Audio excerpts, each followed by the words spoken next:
일각에서는 좀 그런 얘기도 있었어요. 원장님 너무 다 온라인에서 풀어버리시면 안 되는 거 아닌가요? 반갑습니다. 최성호입니다. 제가 얼마 전에 인강을 찍었습니다. 와. 요즘 강의 촬영을 많이 하지는 않는 편이었는데 이 강의는 제안을 받고 되게 쏠깃했어요. 바로 엄마들이 볼 수 있는 인강, 엄마 인강이라는 사이트에서 어머님들을 위한 강의, 학생들을 위한 강의가 아니라 학생들을 지도해야 되는 엄마의 관점에서의 강의를 찍어달라 그러셔가지고 이거 너무 좋다.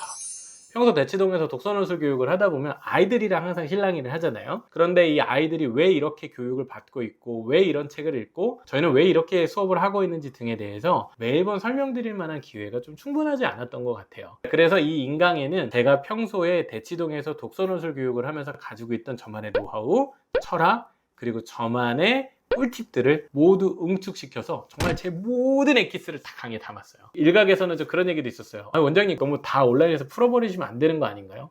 진짜 이 노하우가 적용될 수만 있다면 사실 누가 쓰든 그게 무슨 상관이겠어요. 강의에 대한 구체적인 정보, 또 문해력이 왜 중요한가 이런 거는 제 채널이나 엄마인강 사이트에 가시면 자세히 보실 수 있어요. 제가 링크를 달아드릴 텐데 그렇게 확인해서 보시고요. 오늘은 제가 오리엔테이션 영상에서도 밝히지 못했던 조금 더 자세한 설명을 해드리면서 강의 목차를 제가 해설해 드리려고 해요. 자, 먼저 1장입니다. 1장 제목이요. 문해력 골든타임이래요. 문해력 골든타임. 이 초등학교 시기 지나면 문해력 향상이 어려워진다는 얘기인데 이건 너무 잘 아시죠? 문해력 자체를 또 모르고 넘어갈 수는 없어서 정리를 했던 게 1장입니다. 1장을 보시면 처음이 이런 얘기예요. 입시하고 문해력. 그러니까 문해력이 정말 입시에 필요한가 이 얘기를 좀 해드리고 싶었어요. 당연히 답은 그렇다인데 어떻게 연결이 되는지 잘 모르시잖아요. 초등학교 시기에 책 읽는 수준 얘기하는 거 아닌가? 수능 문제 풀 때 글이 어려워서 그런 거 독해력 아닌가? 이런 헷갈리시는 부분들 있잖아요. 그걸 좀 정리해드립니다. 예를 들면 문해력과 독해력은 어떻게 다른지, 또 문해력이 시기마다 어떻게 활용될 수 있는지, 문해력과 연관되어 있는 글쓰기나 발표 능력 등은 학교 생활에 어떤 영향을 미치는지를 근거를 가지고 설명을 해드렸는데 초중고 입시와 연관시켜서 또 혹은 우리 아이의 문해력 어떻게 우리가 평가할 수 있는지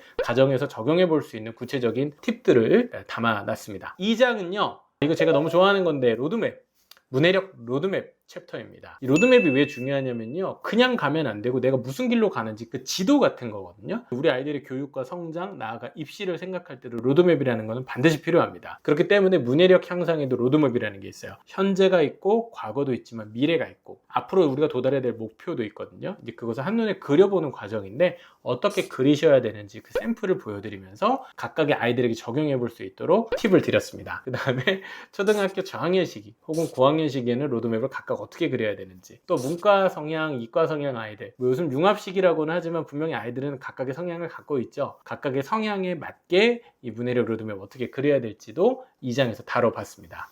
3장에서는 이제 실전 과정, 앞에서 이제 문해력이 어떤 거다 약간 감을 잡았다면 아이들에게 직접 적용해 볼 수 있는 문해력 훈련 과정, 실전 과정의 1단계입니다. 키워드는 어휘력인데요. 어휘력 너무 중요하죠. 보통 초등 시기 어머님들 문해력 얘기하시면 듣다 보면 절반은 다 어휘력 얘기예요. 자, 그래서 그럼 어휘력이 얼마나 중요하고 초등 시기에 그 어휘력을 어떻게 이해해야 될 거냐?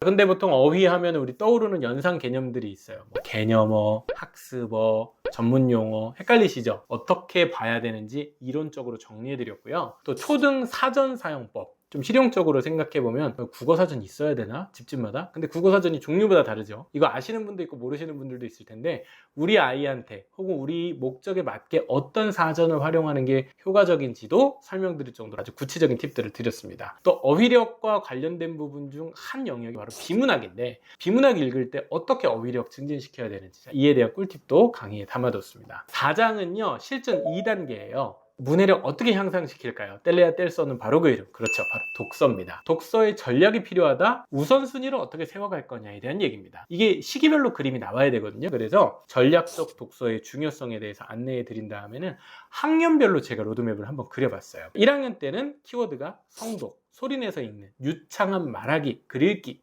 자, 두 번째는 글밥 늘리기. 이거 많이들 중요하게 생각하시죠? 어느 정도 시기에 어느 정도의 강도로 해야 될지.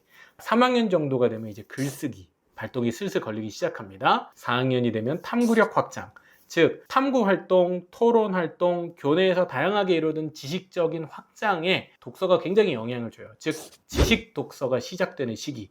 5학년 정도가 되면 이제 논리를 배웁니다. 물론 그 이전 시기에도 논리를 배우지만 막연한 느낌과 감각으로 이해하게끔 하거든요. 더 구체적인 논리, 논리 정연한 글쓰기와 말하기를 어떻게 문해력 공부와 연결시킬 수 있는지, 6학년이 되면은요 이제 한국 문학 읽기와 같이 중등 과정에 가기 위한 독서 전략 어떻게 수립해야 될지 학년별로 제가 다 그려드렸어요. 자, 5장입니다. 자, 5장에서는 초등 교과목 읽기와 문해력 교육법인데, 교과 학습, 이제는 과목별로 문해력을 한번 응용해보는 단계입니다. 최근 2년 동안 많은 분들이 저만 만나면 문해력 얘기를 엄청 하시는데, 어떤 부분은 영어를 하려고 해도 문해력이 필요한데, 수학을 하려고 하는데, 국어를 할 때도 문해력이, 온갖 문해력이 다 필요하대요. 그럼 여러분, 문해력은 과연 무엇일까요? 이런 근본적인 질문이 던져지잖아요. 그래서 사실 이런 다양한 교과목과 연결될 수 있는 문해력이 공통적인 것도 있겠지만 다 다른 부분이 있거든요. 그걸 제가 정리해 드렸습니다. 그리고 과목별로 문해력을 향상시키기 위해서 똑같은 책을 읽더라도 아이들에게 그 문해력을 향상시키는 질문과 어떻게 하면 아이들이 이 각각의 서로 다른 영역에서 문해력이 부족하지 않을 수 있는지, 또 이 영역에서 뭐 예를 들면 수학 과목에서는 문해력이 부족하지는 않은데 영어나 혹은 이제 사회과 과목을 할 때 문해력이 부족하다. 대체 이 말이 어휘가 부족하다는 건지 정말 문해력이 부족하다는 건지 헷갈려 하실 수 있기 때문에 이제 그런 부분들을 쭉 정리해 드렸고, 추가로는 제가 되게 좋아하는 고전교육에 대한, 고전교육과 문해력의 관계에 대해서까지 이 장에서 담아드렸습니다. 아마 저희 학원 커리큘럼을 아시는 분들은 이 부분을 보시면 야, 이 챕터는 이거 이 최성원 선생님 학원의 이 노하우가 여기 담겨 있는 거 아니야? 약간 이런 생각 드실 수 있는데 제가 뭐 아낌없이 다 강의에 담아놨습니다. 그 다음에 이제 6장에서는 글쓰기 부분을 좀 다루었는데요, 집중적으로. 왜냐면 문해력 향상 뒤에는 항상 뒤따르게 되는 게 그럼 아웃풋, 글쓰기 어떻게 할 거죠? 이 질문 항상 하시잖아요. 이 강의 전체는 글쓰기가 핵심은 아니겠지만 글쓰기를 문해력에서 어떻게 연결해서 발전시켜야 되는지에 대한 방향을 알려드리기 위해서 6장을 준비했고요. 시기별로 글 쓰는 목표, 예를 들면 분량은 얼마나 써야 되는지, 어떤 성격의 글을 써야 되는지, 또 글쓰기를 지도할 때 첨삭을 어디까지 해야 되는지, 맞춤법 과연 중요한지, 이런 부분에 대해서 아주 구체적인 팁들을 Q&A처럼 담아놨습니다. 그리고 과정에서 최대한 아이들에게 재미있게 느낄 수 있게 해줄 수 있는 글쓰기의 여러 수업 방식의 노하우들을 대치동에서 사용하고 있는 방법들 중에 제일 잘 먹힐 만한 것들을 제가 소개해 드렸습니다. 이런 과정들을 통해서 글쓰기에 대한 과정까지 학습을 마치시면 전체 강의가 마무리가 되게 됩니다. 이 강의만 들으시면 제가 볼 때는 문해력에 대한 고민은 물론이고 독서 논술, 나아가서는 국어 공부에 대해서 초등 때 이렇게 하면 되겠구나, 아마 한눈에 그림이 잡히시지 않을까 생각을 합니다. 제가 부록도 이것저것 넣어놨거든요. 준비한 뭐 책 리스트도 있고 문해력 진단 테스트도 있으니까 가정에서 즐겁게 한번 적용해 보시면 좋겠고요. 쉽게 편하게 들으실 수 있도록 10분 남짓 되는 짧은 강의들로 이루어져 있으니까 그냥 문해력 맨날 듣기만 하고 중요는 한 것 같은데 좀 막연하고 그러셨던 느낌이 있다면 이번 기회에 이 강의를 통해서 좀 구체적인 문해력에 대한 철학, 교육 방법, 또 우리 학습 목표들을 정하실 수 있는 계기가 되었으면 좋겠습니다. 그럼 오늘 제 이야기 들어주셔서 감사하고요. 다음에 또 유익하고 재밌는 이야기로 찾아뵙도록 하겠습니다. 감사합니다.